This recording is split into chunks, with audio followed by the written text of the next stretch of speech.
बिस्मिल्लाहिर्रहमानिर्रहीम। अस्सलाम वालेकुम व्यूअर्स।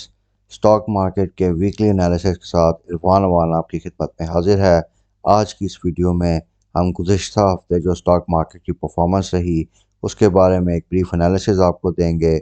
इस वीडियो में हमने आपके लिए एक फर्टिलाइज़र सेक्टर के बारे में स्पेशल एनालिसिस रखा है और वीडियो के एंड में हम आपको आइंदा आने वाले सेशंस में जो एक्सपेक्टेड सपोर्ट और प्रॉफिट टेकिंग लेवल्स हैं उनके बारे में ब्रीफिंग देंगे और साथ साथ जो आइंदा आने वाले हफ्ते में एक्सपेक्टेड मार्केट ट्रेंड हो सकता है उसके बारे में अपना एनालिसिस आपको देंगे। तमाम व्यूअर्स से गुजारिश है कि हमारी वीडियो को एंड तक देखिए ताकि इसमें दी गई इंफॉर्मेशन का आप मैक्सिमम बेनिफिट उठा सकें। और इसके साथ साथ तमाम व्यूअर्स से रिक्वेस्ट है कि हमारे चैनल को सब्सक्राइब कीजिए और हमारी वीडियोस को ज़्यादा से ज़्यादा लाइक और शेयर कीजिए। अपनी वीडियो को हम स्टार्ट करते हैं। तो व्यूअर्स, पिछले हफ्ते मार्केट की जो डे वाइज क्लोजिंग्स आई हैं उसमें एक चीज़ बिल्कुल साफ नज़र आ रही है कि मार्केट ने एक रेंज बाउंड एक्टिविटी, एक रेंज बाउंड बिहेवियर जो है वो एग्जिबिट किया है। मार्केट में कोई बड़ी डिक्लाइन नहीं आई और ना ही मार्केट में कोई बड़ा बुलिश सेंटिमेंट आया है। पिछले हफ्ते मार्केट ने 403 पॉइंट्स का डिक्लाइन रिकॉर्ड किया है और अगर हम यकम जनवरी 2022 से देखें तो अब तक मार्केट में 2.4% का इजाफा रिकॉर्ड हो चुका है। लेकिन इस पिछले हफ्ते की ट्रेडिंग में ख़ास बात यह रही कि मार्केट्स में वॉल्यूम्स बहुत कम रहे हैं। जो एवरेज मार्केट वॉल्यूम्स रिकॉर्ड हुए हैं वो 191 मिलियन के हैं, जो कि पिछले वीक के एवरेज से तकरीबन 8% कम है।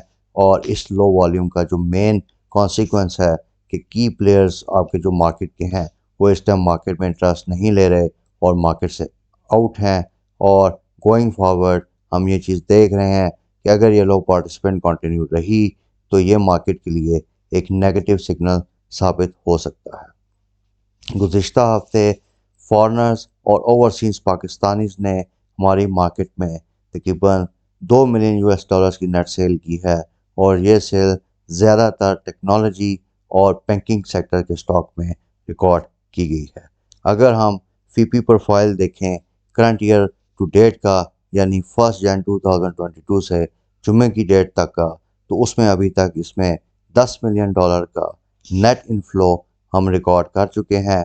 और इसकी मेन रीज़न जो बन रही है वो आपकी स्टॉक मार्केट की अट्रैक्टिव वैल्यूएशंस हैं और उसके साथ साथ जो अभी हमारी रिसेंट फ्रंटियर मार्केट्स में रिक्लासिफिकेशन हुई है तो उसके इन्वेस्टर्स ने भी अब हमारी मार्केट्स में इन्वेस्ट करना शुरू कर दिया है। तो viewers, going forward we expect कि ये जो इन्वेस्टर्स हैं ये एक बड़ी अमाउंट के साथ हमारी मार्केट में एंट्री लेंगे और इंशाल्लाह हम जो है एक बड़ी अमाउंट का फॉरेन फ्लो अपनी मार्केट्स में देखेंगे।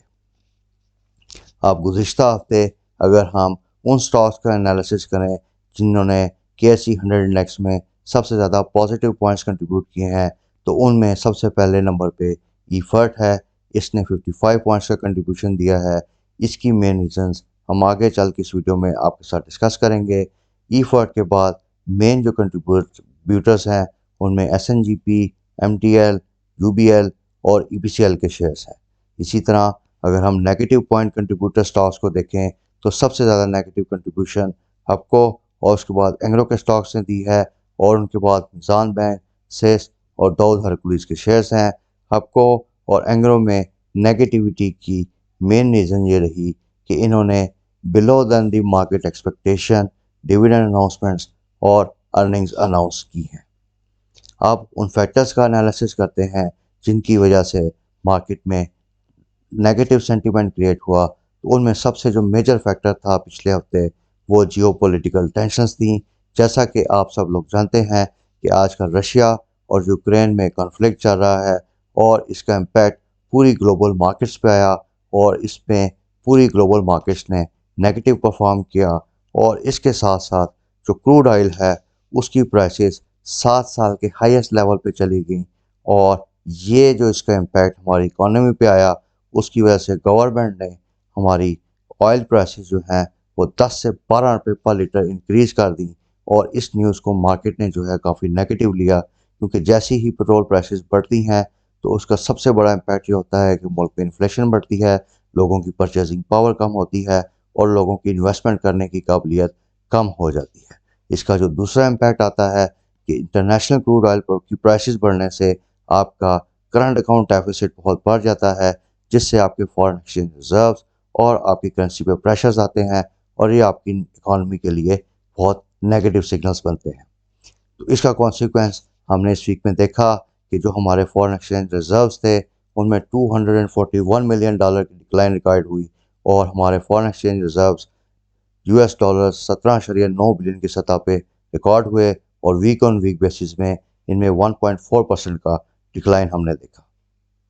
इसी तरह जो रुपया है वो भी डॉलर के मुकाबले में मज़ीद कमज़ोर हुआ और जुम्मे में इसने इंटर बैंक क्लोजिंग जो दी है वो 175 रुपये 86 पैसे की दी है और वीक ऑन वीक बेसिस पे इस पे 1.01 रुपये 20 पैसे की हमने डिक्लाइन रिकॉर्ड देखी है।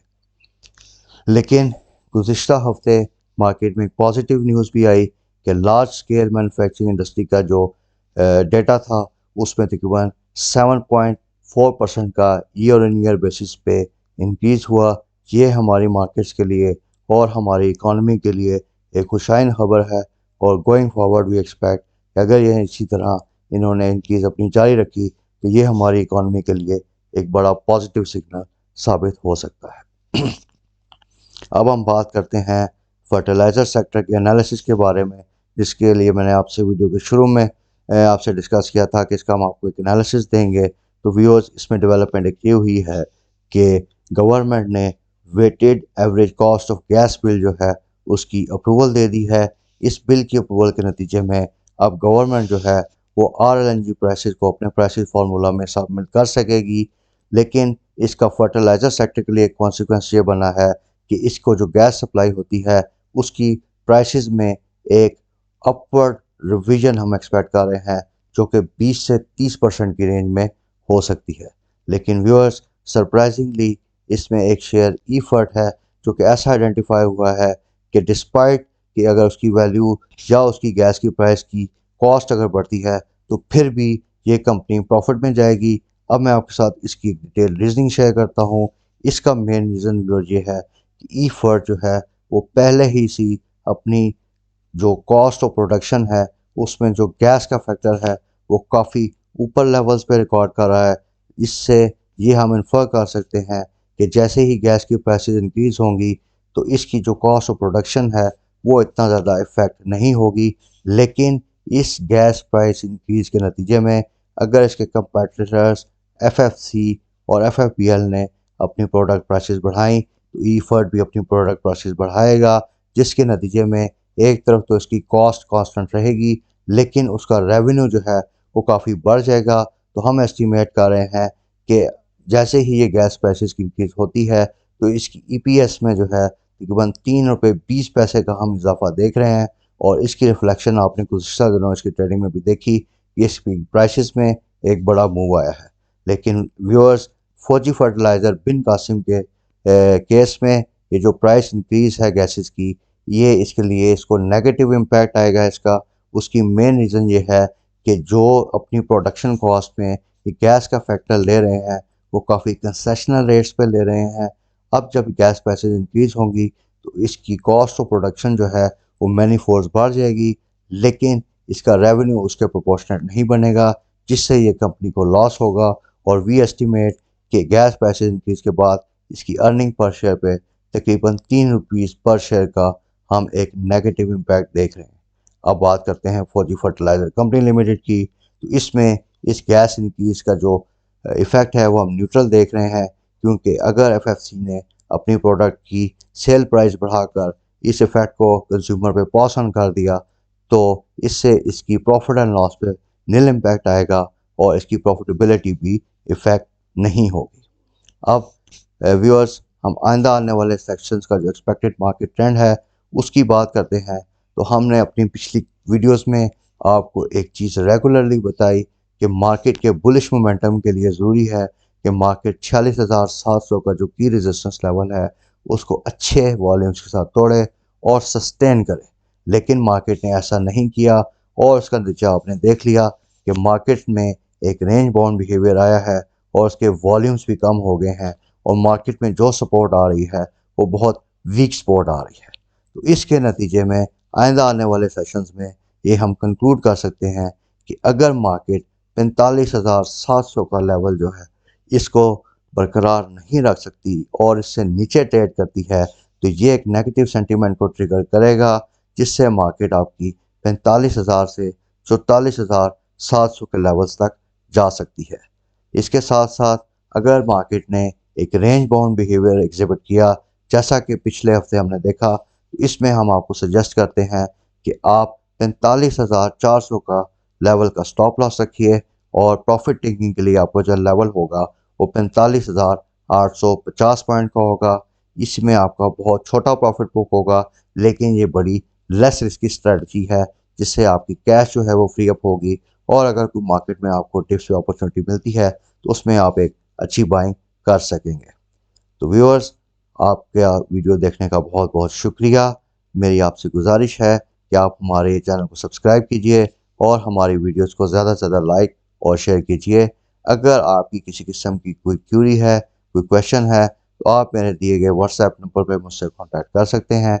मैं इंशाल्लाह टाइमली मैनर में आपकी तमाम क्यूरीज को रिस्पॉन्ड करूँगा। और इसके साथ साथ इस वीडियो का अख्ताम करते हैं। Thank you very much. अल्लाह हाफिज़।